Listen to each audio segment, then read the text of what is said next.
What's up, everybody? Welcome to the penultimate football episode of Season 5 of Tap Outs and Touchdowns. Yeah, that's a good word, right? Very good. I love it. I feel like I'm watching Formula One. The first time I ever heard that word was on like Mike and Mike or something like that. It's your guy, Bully Rye, alongside Banker Bill to talk all things football. Meanwhile, I am trying to get this link out to make sure that everybody knows where to find this show to watch and join the conversation with us tonight. Make sure if you are watching live, you leave a comment wherever it is that you're watching to join the conversation, be it facebook.com/tapouts and touchdowns, YouTube, Twitter or X, whatever it is that you want to call it. And like I said, join the conversation. We got a lot to talk about with football, so much so that we are not taking ads tonight. We are going ad-free for the first time in a while to discuss all things football. Bill, what's going on, bud? How's everything on this here Super Bowl preview week? I mean, everything's great, man. I'm excited. I actually I think this was the first time. I mean, for those of you, the little background of the show, Ryan gives me the show agenda every single week. Usually about what, a day in advance? About a day in advance? Yeah, about a day in advance. I gave it to you like kind of what I want to look at this morning. Yeah. Yeah, we talk all week long. So it's not like a surprise to me or anything like that, what Ryan's going to give me. And this week he gave me more information, and I was just like, no, I don't feel like talking about that. Like, I'm not feeling good about it. And I kind of waited till today and just said, how about this? And then you're like, yeah, let's go. So I feel like this is the first time I've ever been in part of the creative process of what's going into the show. Like, I just was like, let's do it. And then this week I was like, I don't want to do that. Like, there's more cool stuff. So cool stuff this week. Yeah, Baker Bill had a lot to do with the show formatting this week. So the first time ever. Yeah, so real quick, because it's not going to be part of the Homer's Corner this week, I'm going to start the show off saying congratulations to the South Carolina Gamecock men basketball team. Finally ranked in the top 25, not just top 25, the top 15, the number 15 team in the country. I didn't mention it on last week's show that their win over Tennessee on the road was the first road win over top 5 teams since 1997. And they're now ranked number 15. It's the highest rank they've had since 1998. I was 11. So congratulations on my Gamecocks. That's why I'm repping the Gamecock gear alongside with the fact that the team that I'm rooting for in the Super Bowl has 2 former Gamecocks on that roster. But before we get into all the NFL talk, and again, make sure if you want to join the conversation, leave a comment, whatever it is that you're watching, and we'll talk some football with you. We've got a little bit of college football news, college athletics news to get to. First and foremost, Steve Belichick, the son of Bill Belichick, was an employee, a coach underneath his dad with the New England Patriots for the last few years, has been hired by the University of Washington as their new defensive coordinator. We're going to kind of skip right through it, but Bill, like we talked about like the revolving door of coaches and how some guys fail here, get another opportunity there. But Steve Belichick, I believe he was just like a safeties coach or a linebackers coach or something like that. But it might be his brother, who knows? But now going to the University of Washington with their coaching overturn, with their head coach departing for Alabama, now Steve Belichick is following in his dad's footsteps to become the next defense coordinator at the University of Washington. Big deal or little deal, or are you really could care less about this news? I mean, we're talking about, again, revolving door. Now we're starting to see sons of coaches go into coaching. So I kind of want to get your thoughts on this. Well, I think coaching is just like any other job. It's who you know. Yep. So I kind of feel like he's got the obviously he's been the play caller, the defensive play caller for the Patriots for I think 3 years now, they said. And they haven't been bad. How much, I mean, I'm not going to pretend that the thing I don't like about talking about these coaching hires is I'm not going to pretend I know what it takes to be a coach. I don't. I've coached youth soccer before for 3 years. But I don't know what it takes to be a football coach. And I don't know what it takes to put together a playbook, a defensive playbook, to strategize against other teams. I don't know what that is. So all I know is he had his dad there. And now he's not going to have his dad there. Now he can reach out to his dad for advice because his dad hasn't taken a job yet. So, I think it's good for him, and hopefully he succeeds. I am a closet University of Washington fan because I lived up there for 18 years, and they were the closest big time college football team to me. So I hope he does well. That roster got picked over though, man. That roster got picked. Oh, like everybody left. Once Kalen DeBoer left, they all left. Well, I want to talk about your idea, like, well, Bill Belichick hasn't been picked up. I kind of want to throw a scenario at you. We'll get to that here in a minute. The other news story that I wanted to talk about it impacts college football, despite the fact that it comes from a college basketball story. A National Labor Relations Board regional manager ruled on Monday that their men's basketball team were quote unquote employees of the school and could vote to form a union. Now, the difference between Dartmouth and I guess most of the colleges and most athletic departments in colleges is that the Dartmouth men's basketball players aren't scholarship basketball players. So there's your big difference, is that Dartmouth kids do not get a scholarship. And so it has been ruled until, there's still with a pending appeal that they can vote to form a union. Now, here's the big issue. Here's the big news to come out of this. If the appeal does not go through and this ruling stands, this now sets a precedent.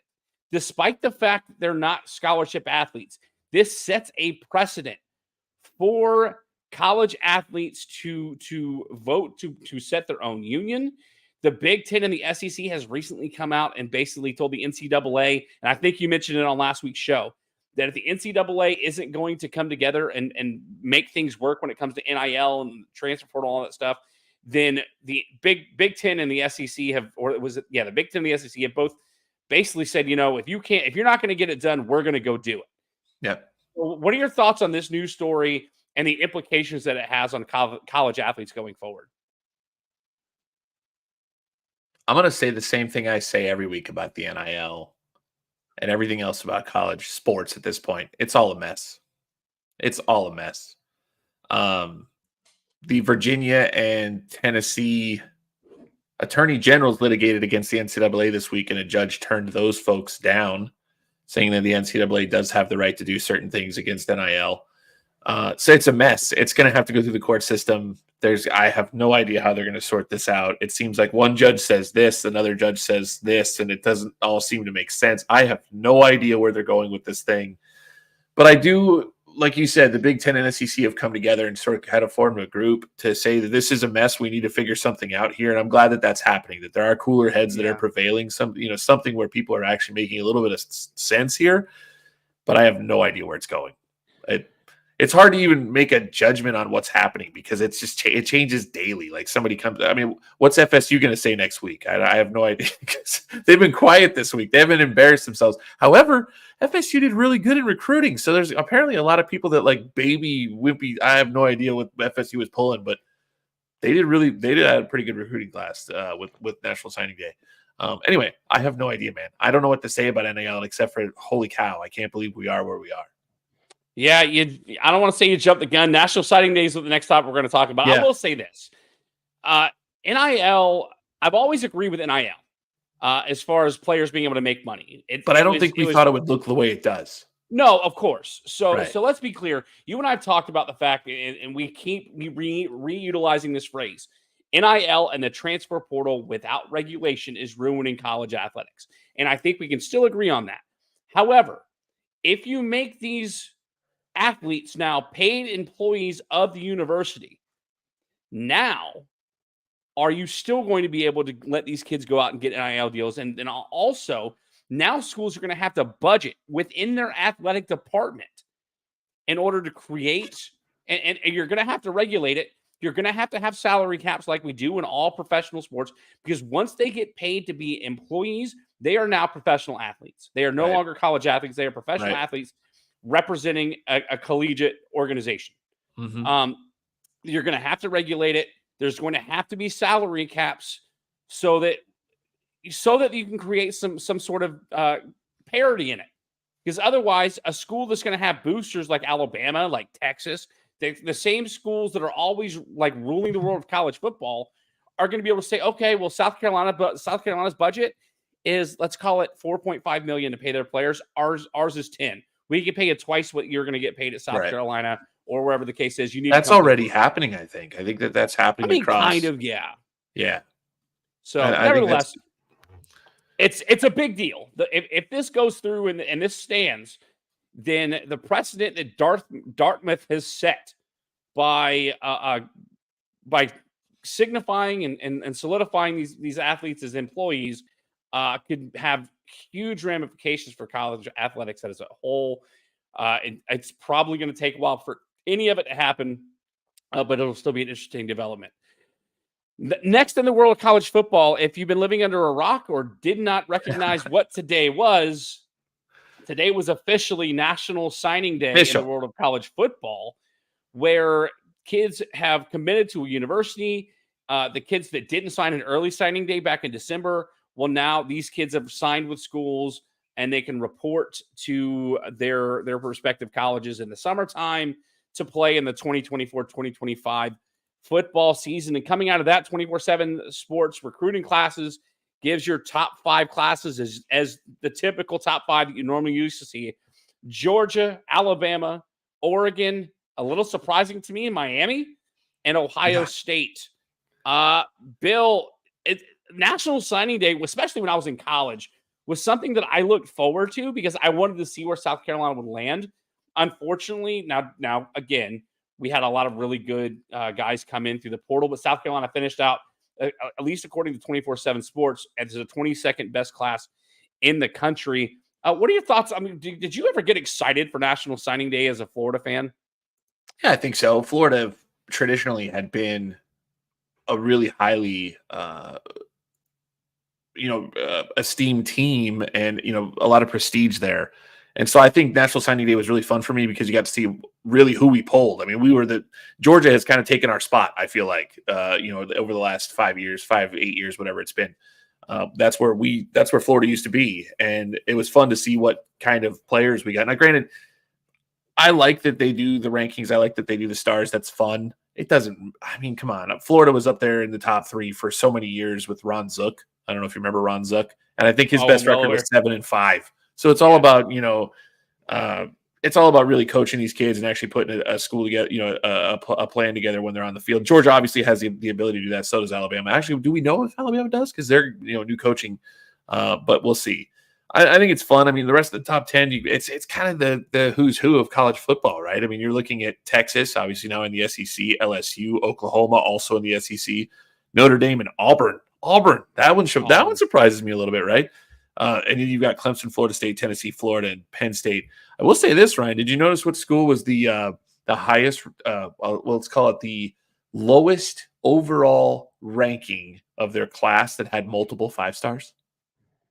No, I actually didn't pay attention. And if you're watching the show, YouTube, Facebook, whatever the case is, we've got the ticker going across with your top 25 recruiting classes. But yeah, no, I'm curious to see with the lowest. So it's the lowest ranked class with multiple 5 stars. Who is it? South Carolina. No kidding. Yeah, they have 2 5 stars. It's like they didn't recruit anybody with 5 stars and 4 stars. Florida did the same thing. But you've got 2 5 stars, 9 4 stars, and only 5 3 stars. That's what pushes a lot of these teams is they get who is it? Nebraska has the number 18 class. They have 23 3-star recruits. 23. Yeah, we only that's had more than, that's more than we got all together. I was going to say we only had 16 recruits as a whole, but we also signed a lot of guys through the transfer. Right, that's actually a different ranking, by the way. That's a different ranking. Yeah, it changes. Florida jumps into the top 10 with the transfer portal. Yeah, so this is just the recruits that we signed this offseason. And yeah, listen, to your point, it is the who's who of college football when it comes to these top 25 classes. You mentioned Ron Zook had top classes and didn't do anything with it. I mean, Jimbo Fisher's a great example. He had the number 1 recruiting class in the country. The next year he has a losing season. Then next year he gets fired. So despite being able to recruit, you got to be able to convert those recruits to wins on the field. And for a team like Miami, who's now got the number 4 recruiting class, a team like Notre Dame, who year in and year out, people expect big things and they fall flat on their face.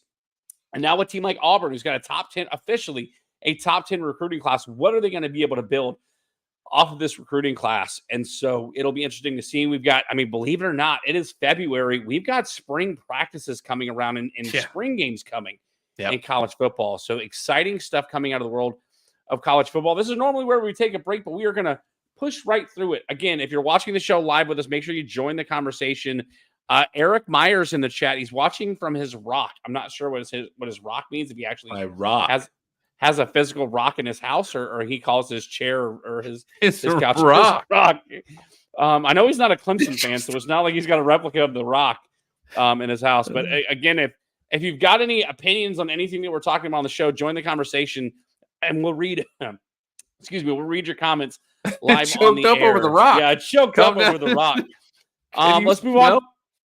Yeah, can you smell what the rock is cooking? It's because it's choking me up a little bit. Let's go to the NFL because we got a few stories out of the NFL that we're going to talk about real quick. New Washington Commanders head coach Dan Quinn has announced that offensive coordinator Eric Bieniemy will not return to the team.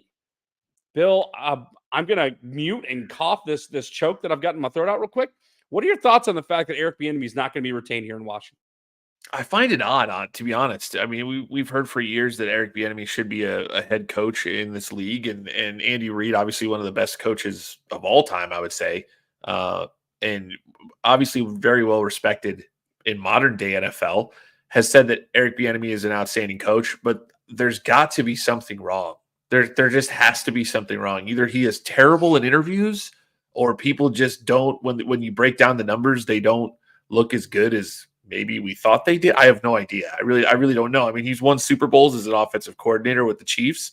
He goes to the Commanders, and you had messaged me and said, hey, the Commanders had a surprisingly good offense this year, and he was in charge of that, and still can't get a head coaching job, and now is getting let go and not retained as the offensive coordinator in the Dan Quinn coaching tree, I guess, on that staff. So one thing I did look at, though, Ryan, I did notice something. I don't know if I do weird stuff like try to find out what stat correlates the most to winning. And I don't know if you know what stat that is. I've actually found there are different things like how many rushing yards each team has. It basically, if you find out what stat each is more in common with all of the winners from all the games in history, there's one stat that kind of sticks out that basically you can correlate with. If you win this, you probably won the game. And that stat is yards per passing attempt, which is very odd. It's a weird one. It's a weird one. But with that being said, and like I said, I've gone through that's why I like quarterback rating, because that's kind of mixed into that as well. But yards per passing attempt is the one that, if you look it up, that's the one that most of the winners, you'll see that's what they won. Washington this year was in the bottom 5 in yards per passing attempt. That's interesting. And Pro Football Focus rated their receiving core. They rated receiving cores on, I think it was 3 or 4 categories. It's like contested catch rating, separation rating, and something else. I think it was 3 categories. And the Washington Commanders had a top 10 receiving core, but yet they couldn't get the ball down the field. So I don't know if that's part of what's you look at that and you go, okay, something's wrong with that offense. When you see something like yards per attempt, and it just isn't, it was really, really bad for the Washington Commanders. So I'm like I said, the reason I say that is because I wonder if you break down the numbers, if Bieniemy just doesn't look as good as everybody else thinks he does. Eric Myers thinks that maybe he's just too intimidating, like Mike Vrabel is.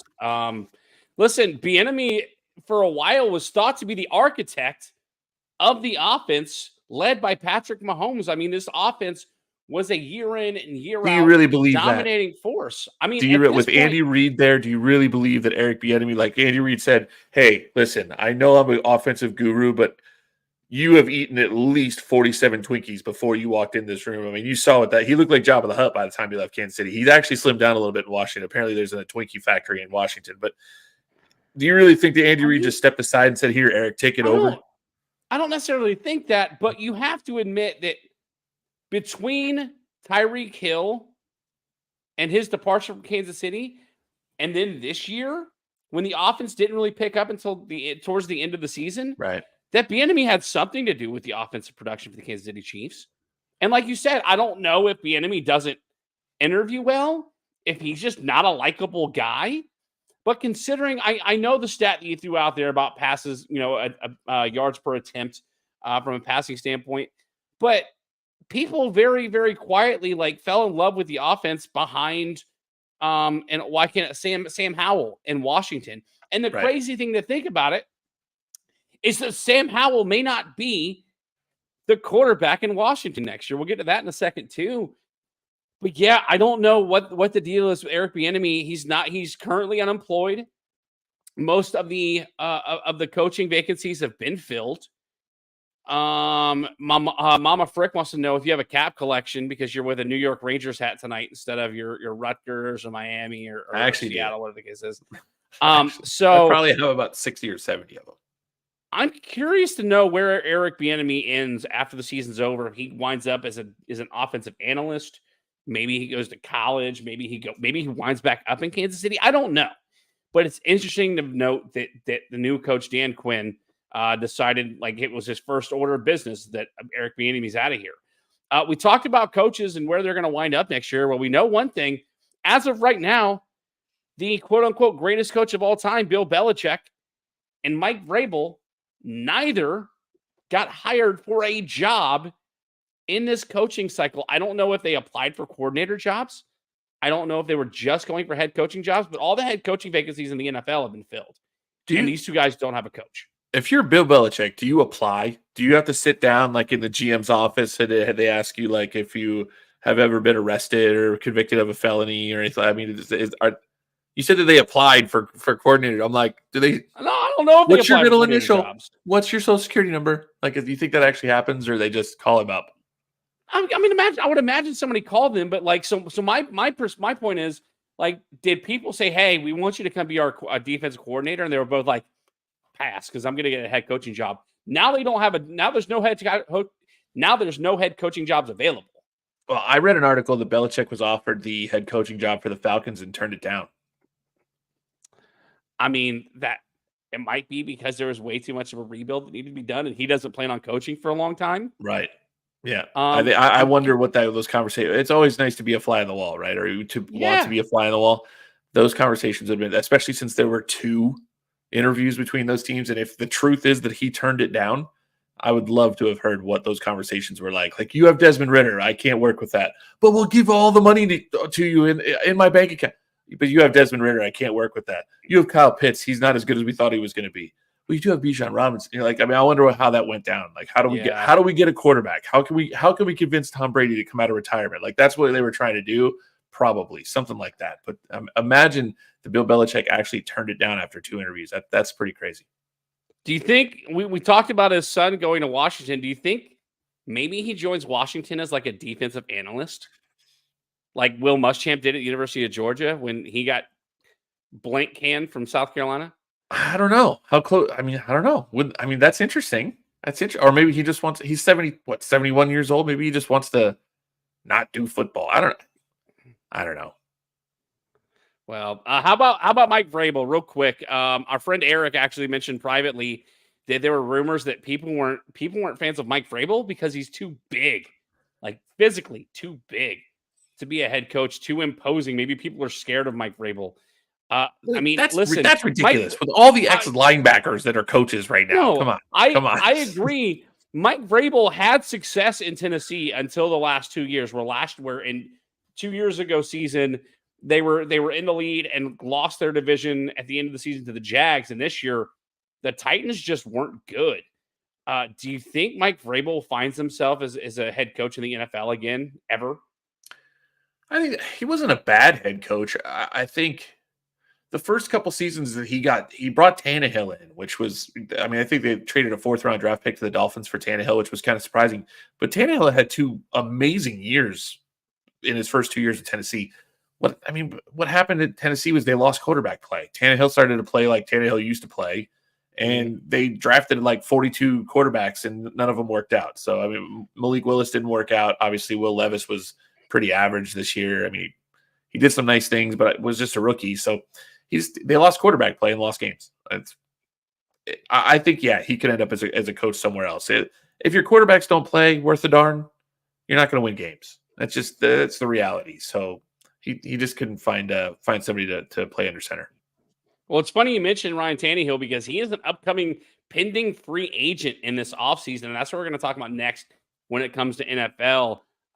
Free agency. It seems like every single year that we watch the NFL offseason, free agency gets crazier and crazier. There are some really big names available in free agency. If I am not going to read all the names, that I have going across the ticker. But if you are watching live or if you're watching a replay of the show on Facebook.com/tapouts and touchdowns, our YouTube channel or Twitter or X, there are a ton of names that will be scrolling across the bottom of the screen of players who are listed to be free agents going into this offseason. Tannehill being one of them.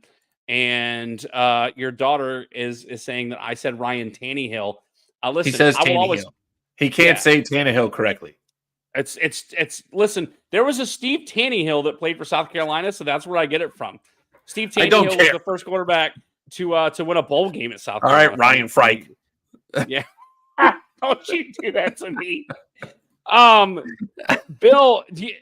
Of the free agents that are out there right now, are there any that stand out to you that you? That, like what kind of guys do you see that's out there that are going to be big targets in the offseason?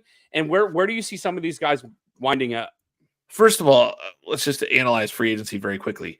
Right now, these guys are free agents. Obviously, the teams are going to try to take every opportunity to sign some of these players that they cannot lose, or they'll get franchise tags. So not all of these guys are going to hit the open market. Secondly, I was told by a friend that knows football very well back in the day that if you allow a player to get like anywhere near free agency where you've lost the signing period, where there's a re-signing period that's going to happen.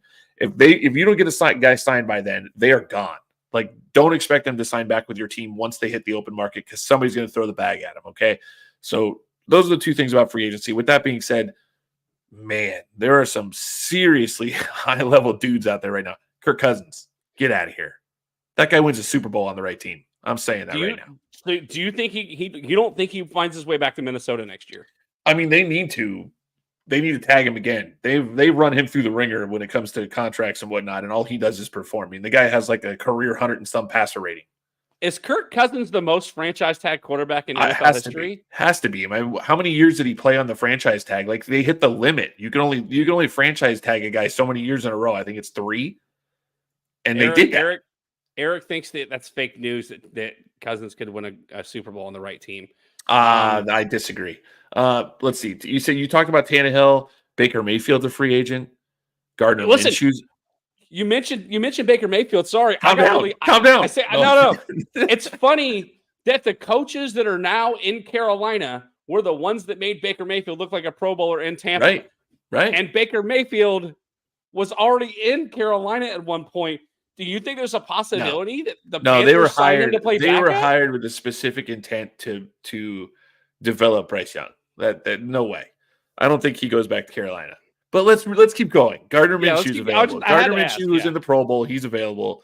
Other than that, I'm not that excited. Tyrod Taylor, I like Tyrod Taylor, but he's the 10th rated running back. If you need a running back this season, and these guys don't get signed, there's so many. Saquon Barkley, Josh Jacobs, Derrick Henry, Austin Eckler, Tony Pollard, DeAndre Swift, J.K. Dobbins, who just had a major injury, but he should be okay. Ezekiel Elliott, who kind of had a resurgence a little bit in New England, and Devin Singletary. Like, it's unbelievable. Led the league in rushing. Like, it was the number 3 running back for the last half of the season. Kareem Hunt and Deontay Foreman are also out there. It's insanity. Zach Moss from the Indianapolis Colts, who was really good at what's his name was injured. Jonathan Taylor. Jonathan Taylor, yeah. So if you need a running back, there's plenty likely a lot of those guys are going to hit the market because they're going to look for money. Before you move on, because we talked about running backs in the league in the past. Yeah. And there are a lot of Pro Bowl talent running backs that are available in free agency this year. The problem is that last year, none of these guys could get re-signed for big money by the teams they were on. The highest paid running back in the NFL offseason last year was Miles Sanders to the Carolina Panthers, and we saw how that wound up. Yeah. Do we think that any of these running backs, and I'm looking at Josh Jacobs, I think Derrick Henry's on the decline. I've been saying that for 2 years. But Saquon Barkley, I believe you think that he's on the decline. Do you think any of these guys that are Pro Bowl talent running backs will wind up somewhere where they're getting paid well enough that they deserve from just what they've already been able to produce on the field? Or do you think that some of these guys go unsigned because nobody wants to pay big money for running backs in the NFL? Quickly, there's a comment there from my daughter trying to find out what a franchise tag is. Franchise tag means you're going to pay. If you franchise tag somebody, it automatically puts them under contract, and you have to pay them the average of the top 5 players at their position. That's what a franchise tag is. You get them under contract without them even choosing whether or not they can leave or not. You just say, you're staying on our team, but you have to pay them big money. Anyway, back to what you're saying. Do I see somebody getting paid big money? I think two names you're going to have. Well, three really. I think Saquon Barkley is going to get paid. He spent a lot of time on the injured list, but when he see, and Katie says, "Dang, that is a lot." Yeah. Saquon Barkley's a good player. I think he's got tread on the tires. Josh Jacobs, if I remember correctly, he's two seasons removed or one season removed from winning the NFL rushing title. I mean, yikes. Eric could tell you, as a Raiders fan, Eric could tell you if that's true or not. Austin Eckler is one season removed from being the number 2 guy in fantasy. Like, yes. Is he done? No, I don't think so. Derrick Henry's old, but the dude played well this year. Tony Pollard, I don't he was very inconsistent. And DeAndre Swift, this was his first year being healthy, and he was fantastic. So, I mean, gosh, man, J.K. Dobbins is a good running back. It's crazy. That's J.K. Dobbins stays hurt, but like you said, DeAndre Swift had finally a full year of being healthy. Do you think any of these guys wind up back where they were last year, specifically DeAndre Swift? Because Swift found success in Philadelphia that he never had in Detroit. Do you see any of these running backs going back to the teams that they started their careers with?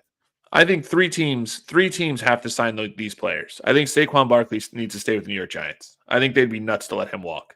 I mean, you don't pay running backs. Running backs aren't getting paid that much. I think you tag Saquon if you need to. Josh Jacobs, probably same thing. How can you let this guy go? That doesn't make any sense. And then Austin Eckler. I think Austin Eckler needs to stay with the Chargers. He's like the guy that makes their offense run. When he was hurt this last season, their offense stunk. Like, it was not good. Eric says that the Raiders have Zamir White if Jacobs walks, but yes, won the rushing title 2 seasons ago and missed 4 games hurt this year. So running backs get hurt from time to time, but he's never had an injury history, and I think he's got to stay. But let's continue, because it really does keep moving. And you know, the thing is with these free agents is that you don't want to see your team show up very often on the tops. Like, these are the top 10 players at each position. In the next 2 positions, the Dolphins have the first or second player in these lists. It's freaking awesome. Connor Williams, the number 1 center available, Miami Dolphins. Andre James, we don't know these people.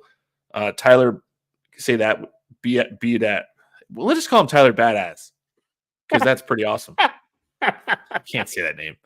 But there's a lot of dudes available in centers. Dolphins obviously have the highest. That sucks. And then the guard, Kevin Zeitler from the Ravens, he's fantastic. But Robert Hunt, number 2 for Miami Dolphins, Joe Runyon Jr. I mean, there's players out there, right? By the way, the 12th overall player for guard is Isaiah Wynn, the other Dolphins starting guard. Great. Yeah. That's 4 there's 4 players on these lists from the Miami Dolphins offensive line. I'm really excited about the offseason. Offensive tackle, Tyron Smith, Dallas Cowboys. That guy's a franchise player. So, look, hey, we got in studio. You see this in studio? I'm not even. I as God is my witness, I thought somebody was in my house. I got scared out of my mind. I thought somebody walked into my house. I'm like, oh my God, who was in my house? Because nobody comes here. I saw you look. Oh my God. I got so scared. Stuff. Like, I had a ghost in my house. Banker Bill Sr. is in the house. That's right. Continue on, Bill. Holy crap. Yeah. So offensive tackle, you've got some good players. Really good players at offensive tackle. Obviously, Miami has one on that list again at number 6 at Austin Jackson. Tight end, Dalton Schultz, your guy that you thought last year was going to have a fantastic season for the Houston Texans. He's out there. Noah Fant, he was Hunter Henry, I think actually with former first-round talent Noah Fant, though. True, but didn't have a great season in Seattle. He didn't have a great season in Denver either. He was involved in that trade that took Russell Wilson to Denver. That's right. And there's a possibility that Russell Wilson will become available because Denver doesn't want to pay him, and they have a deadline in which they have to cut him. So Russell Wilson might be available in free agency this season. Yeah. It's crazy to think about. And then wide receiver gets really exciting again. You ready for these? Yeah. Oh, the number 1 I know is Mike Evans because I want him to come to Carolina. No, it's actually not listed as number 1. This is Pro Football Focus, so super highly respected. Okay, the number 1 wide receiver is considered to be T. Higgins. I think it's because of his age. I think he's coming off a rookie contract. Number 2 is Michael Pittman. Hold on, what's crazy to think about the fact that T. Higgins is going to be a free agent, but so is Tyler Boyd. So 2 of the top 3 receivers in Cincinnati are set to be free agents. Cincinnati's got some work to do. Continue. Oh, yeah. Sorry. Not like Miami does, though. Miami's a dumpster fire of all everywhere else but receiver. Yeah. Let's see. Michael Pittman. Mike Evans is actually number 3. Marquise Brown, number 4. Calvin Ridley's number 5. Darnell Mooney from the Bears. He is number 6. Tyler Boyd, you talked about him. Gabe Davis is out there from the Buffalo Bills. He's the 8th rated wide receiver. Michael Thomas from New Orleans Saints. I don't know why he's on this list because the guy doesn't play football anymore. No, he He's doesn't. always injured.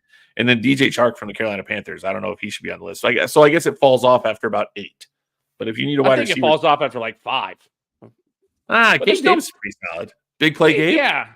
Yeah. But I mean, listen, when it comes to running backs and it comes to wide receivers, you've got some big names out there.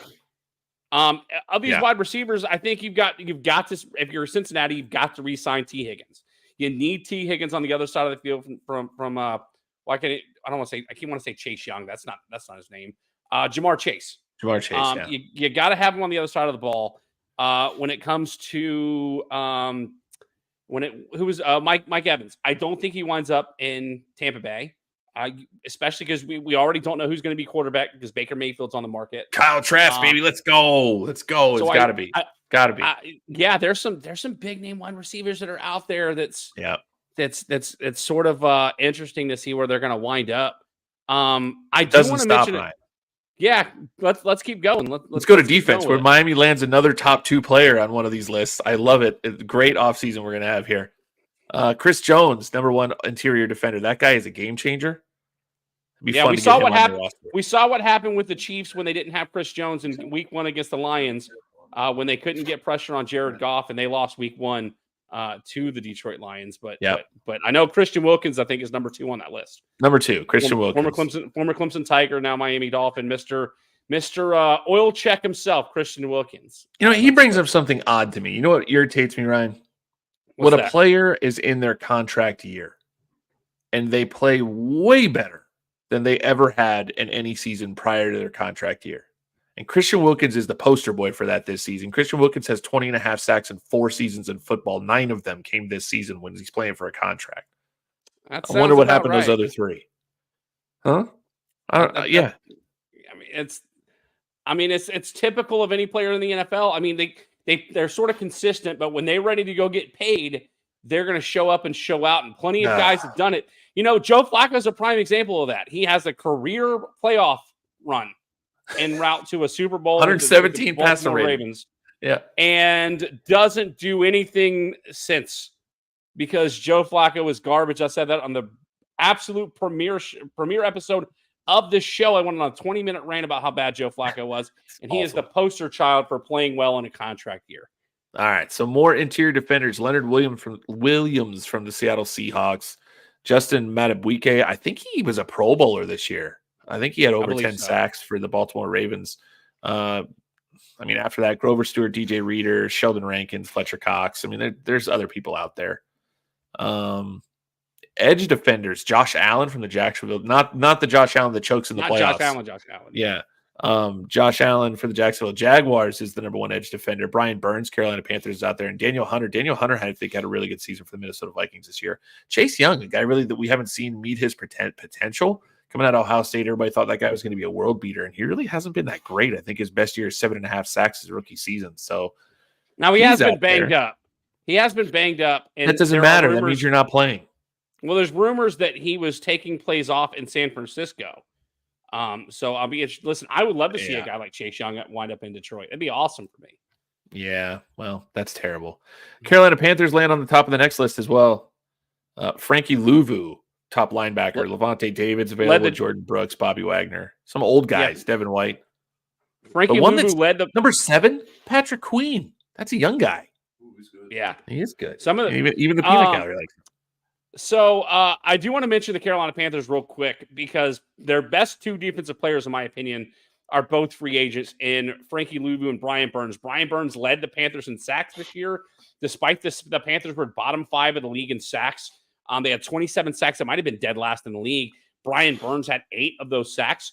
And Frankie Louvu led the team in tackles with 125. I'm not sure that's a record for linebackers in the NFL, but nevertheless, both of those guys free agents. Now, it's worth mentioning that Ejiro Evero is returning to the Carolina Panthers as the defensive coordinator. It was announced earlier this week. Brian Burns was an advocate that after the season was over, he said, whatever coach comes in to take over for the Panthers, you need to leave the defense alone. Like we got they had a decent defense. Which tells me that Brian Burns wants to come back to Carolina. So I'm looking at you, David Tepper. I'm looking at you, Dan Morgan. Don't look at David Tepper. Don't look at David Tepper. In your Carolina year, he'll probably throw a drink on you. Get it done. Sign Brian Burns. Sign Frankie Louvu. I want to mention real quick because we got to move on from the free agents because there's so many of them. A former defensive player of the year, Stephon Gilmore from the Dallas Cowboys. L'Jarius Sneed in the Super Bowl right now. He's going to be a cornerback that's available. Yep. And so how many of these are going to get grabbed or tagged? That's what I want to know. You got to imagine a good bit of them. I'd like to see, again, selfishly, I'd like to see a guy like Stephon Gilmore come over to the Detroit Lions. Christian Wilkins is going to be a get for anybody who wants to pay him. I've got a feeling Wilkins is going to get tagged. Yeah. If anything, I think that the Panthers may tag Brian Burns. Again, I think that the biggest players that need to be re-signed by their team, I'm with you. I think Saquon or the Giants need to find what they can do to re-sign Saquon. I think the Chiefs need to re-sign Chris Jones. I think the Vikings are going to fall further and further back from their potential without a guy like Kirk Cousins. And I think the Bengals need to do what they can to keep T. Higgins. I mean, that's just a matter of there's so many players, Bill. I mean, we could do a whole show on the number of free agents and where they go. But you, as an NFL team looking to build through free agency this year, I think the point of this segment that we've done on NFL free agency was that if there was ever a year to get a big time player in free agency, this is it. Because there are plenty of them out there to go get. Would you agree? Yeah, I would. But can I do a little bit more comedy here? Yeah, sure. So on the rankings of quarterback, we went over the ones that we thought were kind of like, ooh, with Kirk Cousins and Baker Mayfield and Gardner Minshew out there. Do you know who's rated number 2? Josh Dobbs. Josh Dobbs. Over Ryan Tannehill, Jameis Winston, Baker Mayfield, Gardner Minshew, Tyler Huntley, Josh Dobbs, number 2. How did Pro Football Focus mess that one up? I don't know if Jameis Winston has a job next year. He might be working at Publix. Hey, he can't work there. He'll steal the crab legs. I was going to say, have him put him in the seafood department. Let him work seafood. Oh, man. You're so bad. That's so bad. A lot of good talking about some of the free agents available. Again, a lot of guys out there. Free agency, the offseason is going to get really wild in the NFL. It's also going to get really wild when it comes to the college football players coming in. Let's start off with the Senior Bowl that took place last weekend. A couple of quick notes out of the Senior Bowl. I didn't want to bring this up, but it's worth noting. Spencer Rattler, quarterback from my South Carolina Gamecocks, he only threw 4 passes, but he got Senior Bowl MVP from this week. A lot of defensive backs because he was perfect. Yeah, he was 4 for 4 for 65 yards. It wasn't just dink and dunk; it was a good amount of yards as well. So you had some defensive backs turn heads. Evan Williams from Oregon. I think it's Chow Smith-Wade from Washington State made some miraculous interceptions. I believe Smith-Wade had a diving interception and didn't realize it was NFL rules and picked it up and took it 83 yards the other way. And he had some other defensive tackles. Braden Fisk in particular had 4 tackles, 1.5 tackles for loss. All this coming from NFL.com and their breakdown of the Senior Bowl. Bill, I didn't get a chance to watch this. I think you did.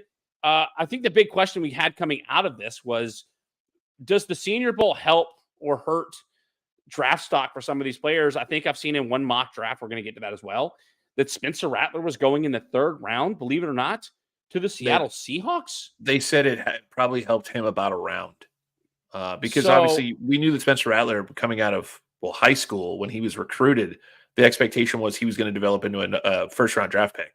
Obviously, it's been a rocky road for him in college football, but I feel like he's matured a lot, and he played really well in the Senior Bowl and we talked about it. He was not good at the early part of practices, a lot of inconsistencies, and he wasn't very good in practice, but he played really well in the game. It looked like he was in control of the offense, and they said he threw with anticipation, so that's really good for him. He's jumped up probably a round. But yes, the Senior Bowl can definitely, I almost feel like sometimes it can hurt you more than help you, but the reality was, I don't think it really helped a lot more. I mean, a lot of people versus a lot of people just kind of stayed pat. All the other offensive players, especially the quarterbacks, I look at the quarterbacks the most because this year with Bo Nix, you had Sam Hartman, you had Joe Milton, you had Michael Penix. Michael Penix didn't play in the game, but he wasn't great in the practices. So none of those guys, other than Spencer Rattler, when it comes to the most important position in football, made money this week. And I think, I think that's important, but at the same time, I think there are other players that when they show out, one of the ones I remember, do you remember David Johnson? played for the Arizona Cardinals. Yeah, about running back. 10, 15 years ago. Yeah, running back. So he played for Northern Iowa, and nobody knew who he was until the Senior Bowl. And he tilted the field in his favor in that game. It looked really good, and then ended up having a pretty good career, at least for a few years. The running back small window, right? 4 or 5 years. But he had a really good career for a short time, and nobody knew who he was until he was played in that Senior Bowl game. So you might see some guys that kind of happened with again this season.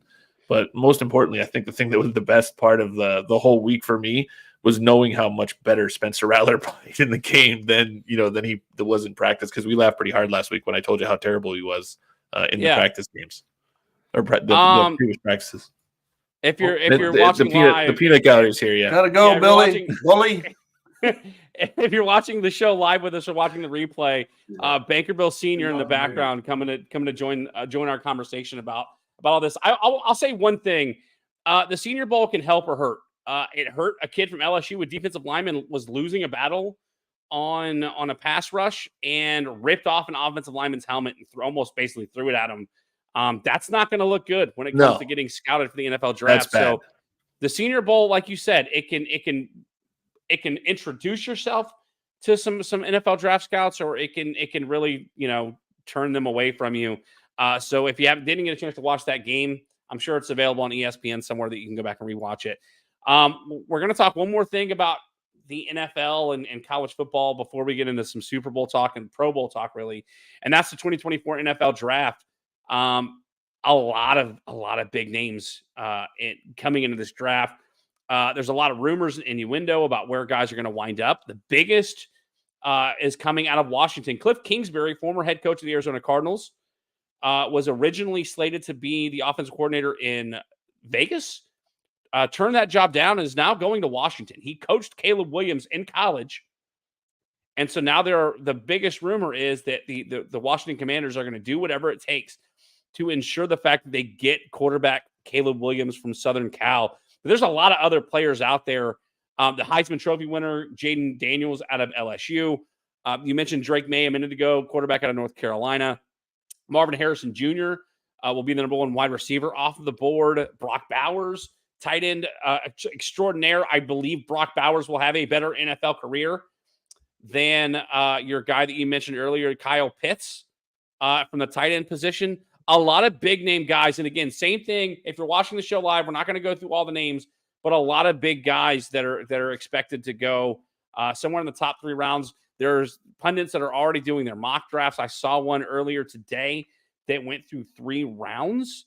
And again, it had Spencer Rattler going in the 3rd round to the Seahawks. It also had the Gamecocks wide receiver Xavier Legette going in the 2nd, despite Mel Kiper's giving him a top 10 overall grade.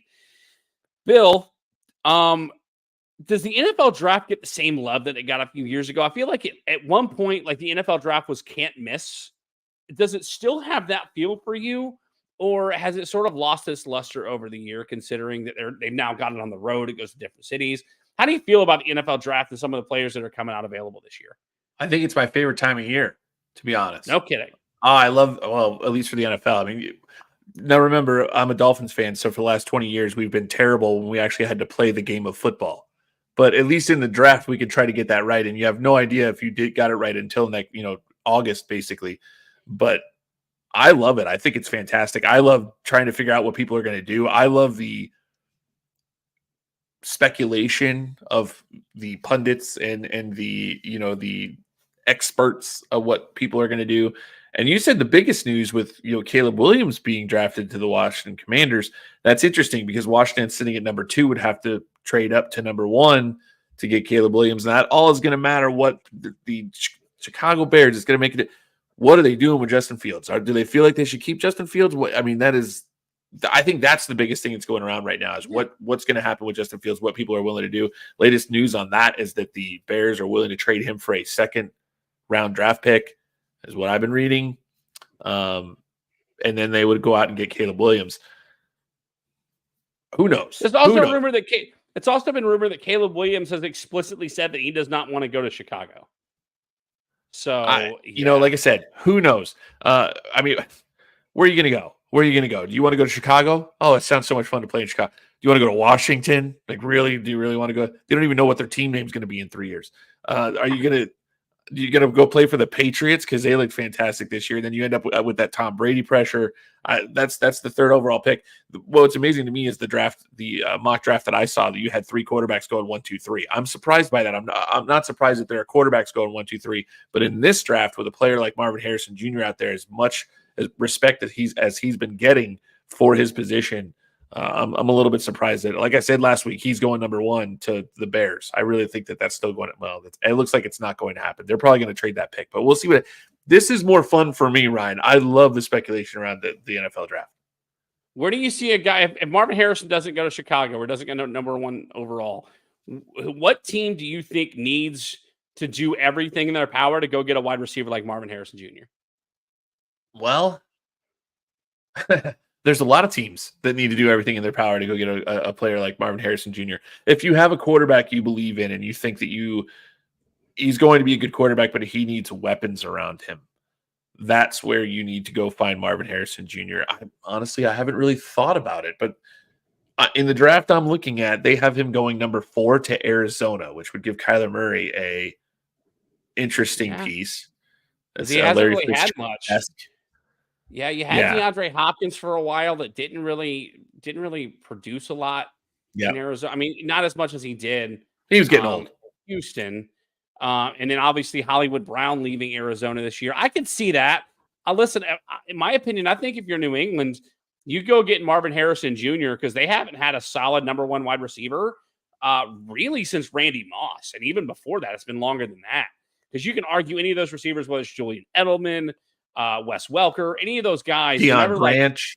Deion Branch was the name that was eluding me. I think the Patriots need to go out and get Marvin Harrison Jr. Interesting. And then in the second round, go get a quarterback, whether it's a Spencer Rattler, whether it's a Michael Penix Jr., regardless of who it is, there's going to be quarterbacks available in the second round that are going to be better than what the Patriots had this season. It's so forgettable that I can't even say his name, Mac Jones in New England. Real quick, let's touch on the fact that, as we talked about it last week, the Pro Bowl games came and went. Yeah, some games and fun and games on Thursday, some fun and games on Sunday, including 4 quarters of flag football. If you're watching, we're not going to go through the breakdown because we got to get to some Super Bowl talk. If you're watching the show live or in the replay on video, all of the points, the way that the NFC and AFC scored points will be scrolling across the ticker on the bottom of the screen. Competitions from dodgeball to tug of war, again, to the 4 quarters of the flag football game. They had some skills challenges during halftime in this game, and it looked like the AFC was going to be able to overcome losing all of the skill challenges based on the flag football game, and could not do it. The NFC gets a 64-59 win in the Pro Bowl games. Bill, did you get to watch any of this, and did you enjoy it as much as I did? Because I thoroughly enjoy seeing some of this stuff. No, I really didn't watch any of it. Honestly, what did I watch? Thursday, I feel like I missed everything. I did. I watched it. I watched the replay Sunday. Sunday morning, they replayed everything. Okay, yeah, I did watch. I did watch some of the flag football, mainly because there were quite a few. The Dolphins had a pretty good team this year, so there were quite a few Dolphins playing in the game. So I was just out there watching. Tyreek got to throw the peace sign, which he gets flagged on when he plays in games now, but he was able to do it in the Pro Bowl. I was happy about that. Tua looked good, and some of that stuff was fun. So, but honestly, man, I couldn't do it. I just felt fake. You know what I think would be better is if they moved it back to Hawaii. I think that just seeing Hawaii and everything makes it feel like the Pro Bowl. When you see Orlando and Camping World Stadium, like it just doesn't hit the same.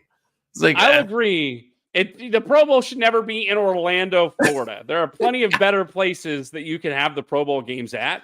Listen, I enjoy it. If you remember the show Guts or Global Guts, yes, they have different like challenges and stuff. That's what this reminds me of. That's what I enjoy. I enjoy watching the players that I watch every week play NFL games in like fun little games. I think you could do away with some of it.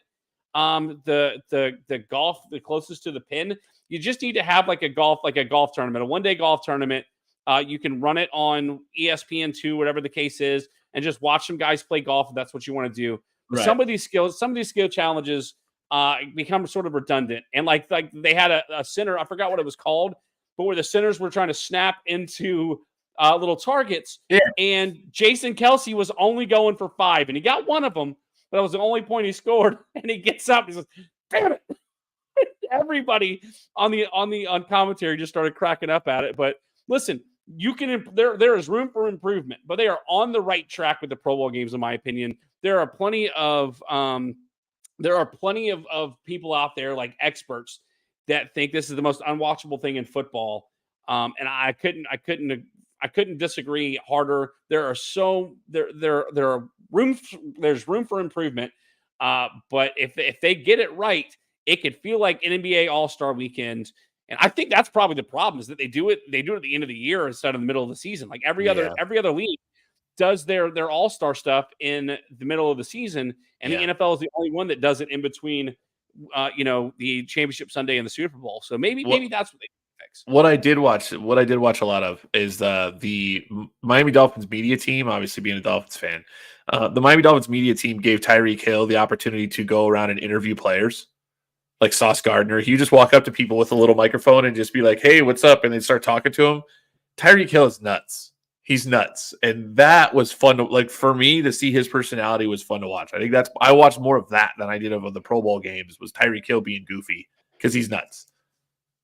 No, I'm not disagreeing at all. Good stuff, and we can build off of it. All right, Bill. We have reached the time of the night where we're going to talk Super Bowl 58, Niners at the Kansas City Chiefs.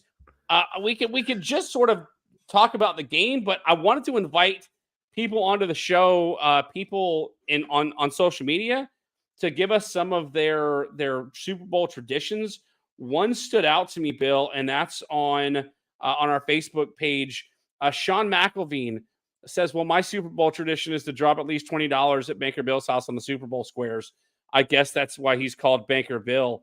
Yep. So, Bill, I know the last few years I've actually watched the Super Bowl at your house. What are some of your favorite Super Bowl traditions that you like to go through on Super Bowl Sunday? I mean, I like to have a party at my house.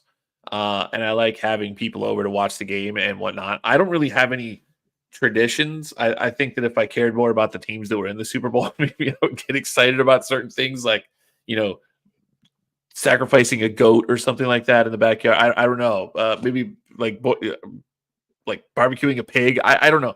Be something interesting. But any specific food that you like eating on Super Bowl Sunday? Not really. I don't really think. You know what? There was one. I will say this, and this was brought by it was my mom that for Super Bowl used to make a pot of chili.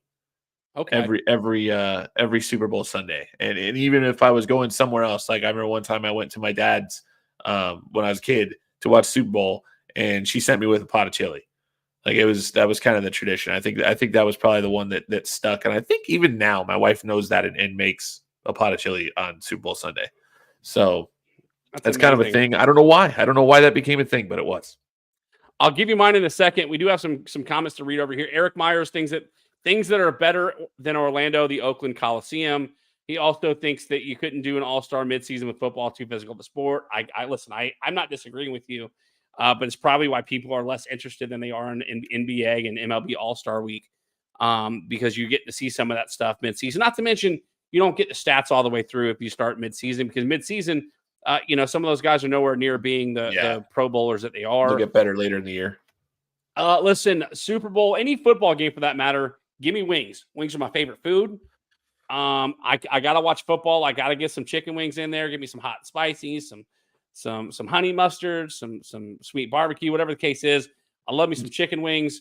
So, Ryan, ESPN did a poll of 2,500 people of different, various questions, Super Bowl traditions and whatnot. And they asked about favorite food for Super Bowl. Chicken wings was number one. 32% of people, that's their food for Super Bowl. Yeah. I mean, between that or a buffalo chicken dip or like a chips and salsa, that kind of stuff. I do like kind of really quickly glancing at the prop bets. I want to know what the prop bet is going to be about how many times the camera pans to Taylor Swift in this game.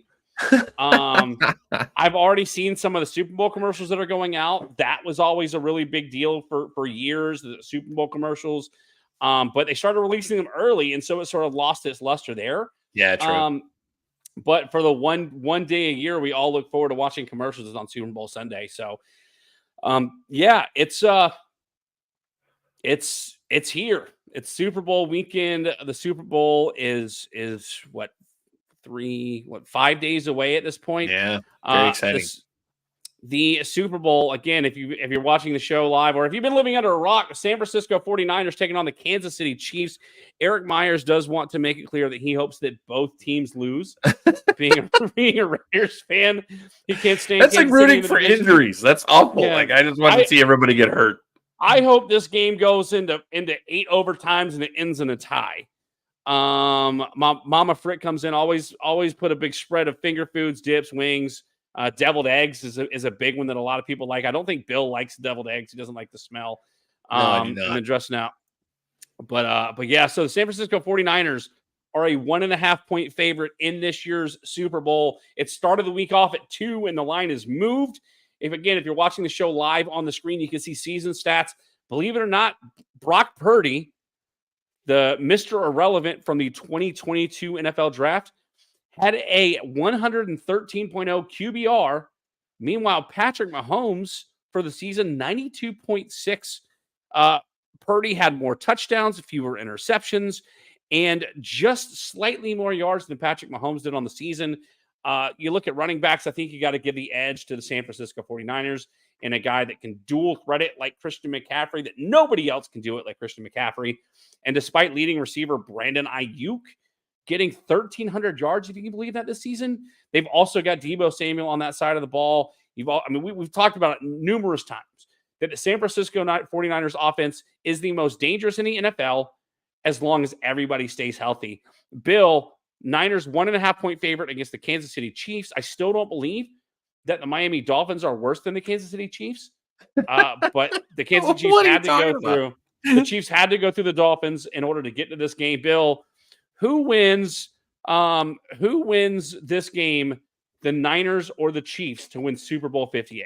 It's interesting. You were just breaking down units and saying, okay, if you go to the quarterback, passer rating wise, Brock Purdy is the better quarterback than Patrick Mahomes this season, right? It's still Patrick Mahomes. Running back wise, clearly the 49ers have the advantage. Receivers, tight ends, offensive line. I mean, Jawan Taylor's the number one. Their starting right tackle for the Kansas City Chiefs is the number one flagged, penalized offensive lineman in football. Oh, yeah, that's right. Yeah. And I mean, if you go down, you go to defensive linemen. Chris Jones is fantastic. They don't have a tremendous amount of guys around him. Karlaftis is pretty good, but you've got Bosa, you've got Chase Young, you've got monsters on the other end. Kinlaw. I mean, the Niners are 7. You go to their linebackers on their D-line. Yeah, go to their linebackers, and it gets scarier with the San Francisco 49ers. I mean, you got Fred Warner, you've got what's number 57? Is it Greenwood or what is his name? Greenwood. Yeah, Greenwood, he's fantastic. Greenlaw, exactly. Yeah, fantastic. I think maybe the only position unit where the Kansas City Chiefs might have an advantage, and this is questionable because Charvarius Ward's a pretty good cornerback, but L'Jarius Sneed is fantastic. Maybe they have an advantage in the secondary, but are you willing to bet against Patrick Mahomes? Are you willing to lay your money down against Patrick Mahomes? I don't think people are. He scares everybody because somehow the guy figures out how to win. So we broke down every position unit, and we will agree that there might be one position unit that Kansas City has a better unit than San Francisco. Kelsey at this point in his career is still better than so one tight end versus the other tight end, and it's marginal. Yeah. I would agree there. But that being said, are you taking the Chiefs to beat the Niners? Yeah. San Francisco shouldn't even be there. They got beat by Green Bay. Other than on the scoreboard, they got beat by Green Bay. And other than on the scoreboard, they got beat by Detroit. They shouldn't even be there. Eric said that the Chiefs didn't figure out how to best that Raiders defense. So living in this past world, nobody cares about that. Baker Bill has taken the Chiefs. I am so mad. I mean, I've met him in person, and I can't think of the 49ers tight end's name. Why can't I say his name? George Kittle. Thank you. George Kittle, he's a rock star. Yeah, and he's a big wrestling fan. When you see him, did you see what David Carr came out and said? No. If he said something like if David Carr or if Taylor Swift met George Kittle and Travis Kelce at the same time, she would have picked the other tight end. That's so funny. He's taking heat over it. Yeah, I just to me, I love the fact that George Kittle is a wrestling fan because that's where I met him in a wrestling event. Oh, jeez. Whenever he gets up and hits a big, whenever gets up after a big play, he does the Sado Miedo thing done by it means Zero Fear by Pentagon Jr., otherwise known as Pinta El Sado Miedo. Yeah. Katie Nobody knows that, Ryan. Katie wants to know if George Kittle is hot. That is, you want to put up a picture? This is not the show. This is not the show to ask that question, Katie. This is not the show to ask Ryan that question. Ryan is comfortable enough in his manhood to determine whether or not George Kittle is a good-looking man or not. I don't want to disparage the guy because he's a great dude. He's awesome. I would say no, but I think, honestly, if I'm going to choose one over the other based on hotness, I think Travis Kelce's a better-looking man. I'm comfortable, Ryan. I can say that. Katie. All right, so Bill's taking Kansas City. I'm taking San Francisco. Listen, San Francisco 49ers would have been in the Super Bowl last year, and the San Francisco 49ers would have won the Super Bowl last year had Brock Purdy not gotten hurt in the NFC Championship game. The question is coming into the season, what will Brock Purdy look like off of the Tommy John-like surgery? All he did was throw for over 4,000 yards, 31 interceptions, 31 touchdowns, 11 interceptions. He did what he needed to do. All of his weapons are healthy. Deebo Samuel left the divisional round game against the Packers, came back in the NFC Championship game. All he did was lead the team in receiving with that shoulder injury. Brandon Ayuk led the team in receiving yards on the season with over 1,300. I mean, there's not a weakness on the offense for the San Francisco 49ers unless someone gets hurt.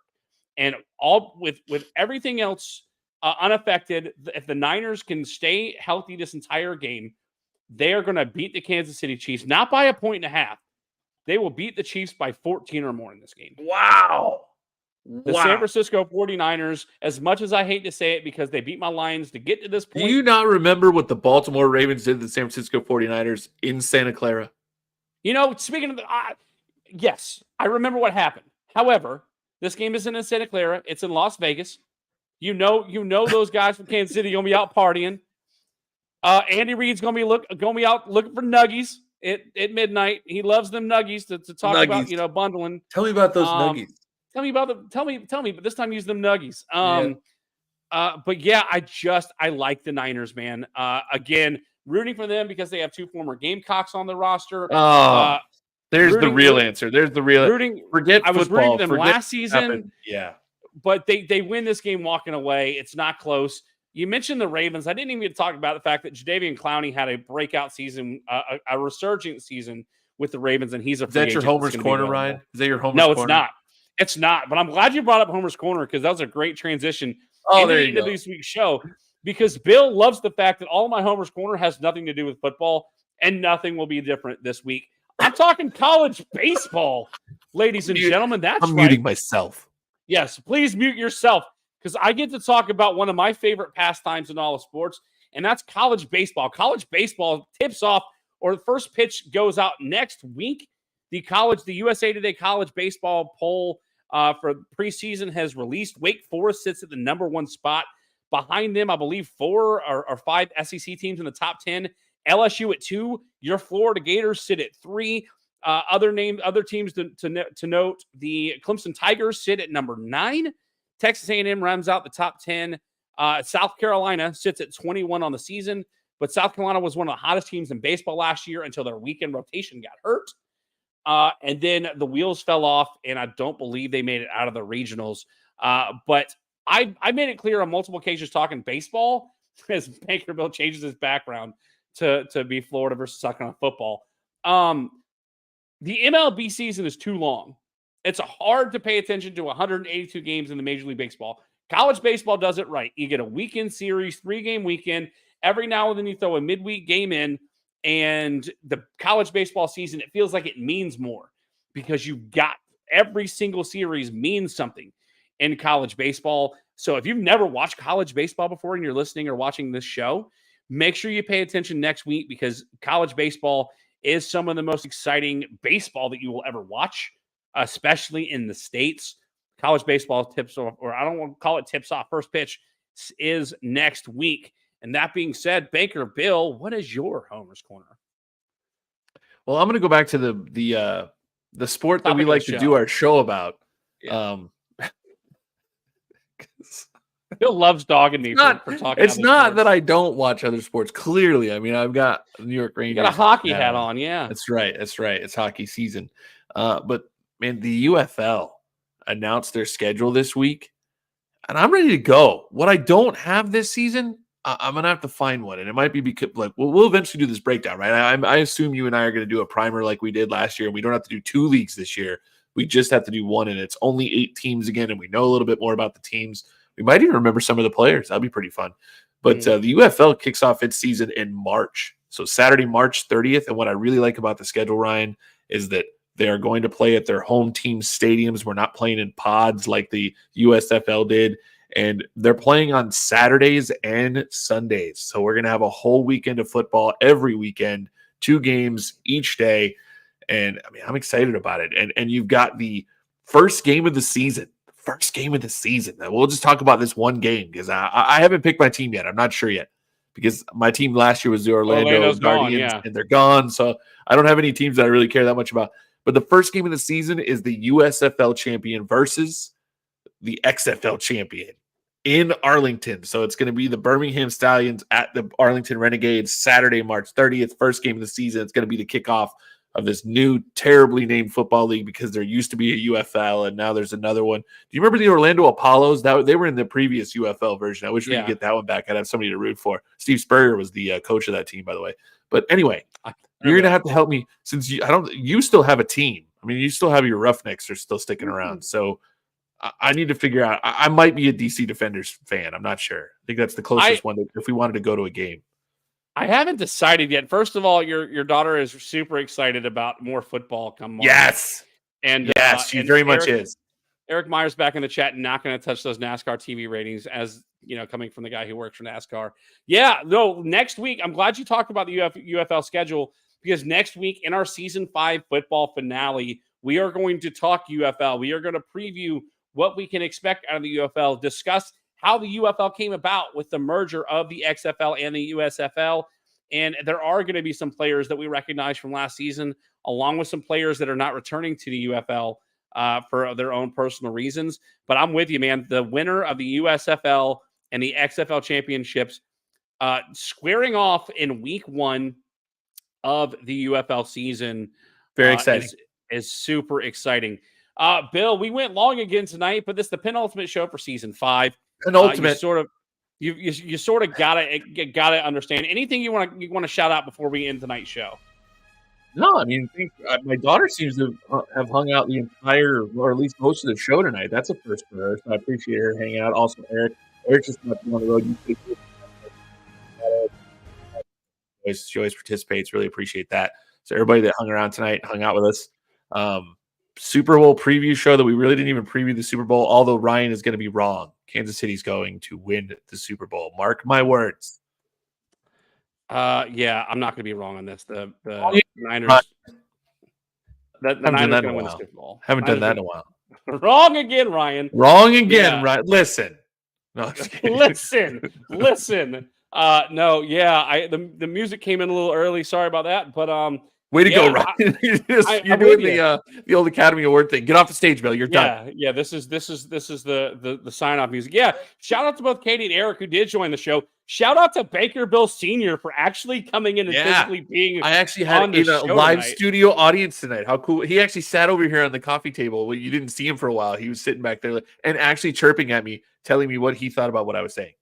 Yeah, it's good stuff, man. Good stuff. And your studio audience scared me into thinking that I had a studio audience. I started looking around, like, who the hell is in my house? Because I live alone, right? So I'm thinking that somebody has broken into my house, and yeah. So nevertheless, yes, thank you for everyone, specifically Eric and Katie. They were the ones who stayed and participated. Also, Mama Frick was in the house tonight, so a lot of good conversation here. Folks, this is why we do it. If you want to come and join the season finale of the show, we're going to sort of break down the NFL season. We're going to talk. We're obviously going to recap the Super Bowl. We're going to look forward to the UFL season. Any breaking news we'll talk about here on the show as well. But then we're going to, Frankie Bill and I are going to take a much needed and much deserved break and we're going to come back about a week or two prior to the UFL season kickoff, and we're going to talk about that. We're also going to have the final episode. We didn't have an episode this week. We're going to have a final wrestling episode this coming Monday with PJ, Steven, and I are going to be sort of talking. I think we're going to do a part one, like a half and half show, where we're going to do part of his 1997 shows, where we went back in PJ Stevens' time machine and talk some WWF 1997. And then we're going to sort of look ahead and preview and speculate about WrestleMania, whether or not we're going to get The Rock versus Roman Reigns, or we're going to get something else. We're going to have our final wrestling show of the week. But what you can continue to listen to is the Cat Cave over on the Tobacco Road Sports Radio's YouTube channel, or the Keep Pounding Podcast Network, powered by the Fans First Sports Network, where Shannon Smith, Michael Davis, and I are always talking Carolina Panthers football every single week. We will continue to do so. We are not taking a break, despite the fact that the Panthers season has been over since October. Thanks everybody who is part of the show, whether you watch it on Facebook.com/tapouts and touchdowns, whether you watch it on YouTube, whether you watch it on Twitter, wherever you watch. Thanks for joining us on this live show. We'll see you next week for the Season 5 finale of Tap Outs and Touchdowns. For Baker Bill, it's your guy, Bully Rye, and we will see you next week right here on Tap Outs and Touchdowns.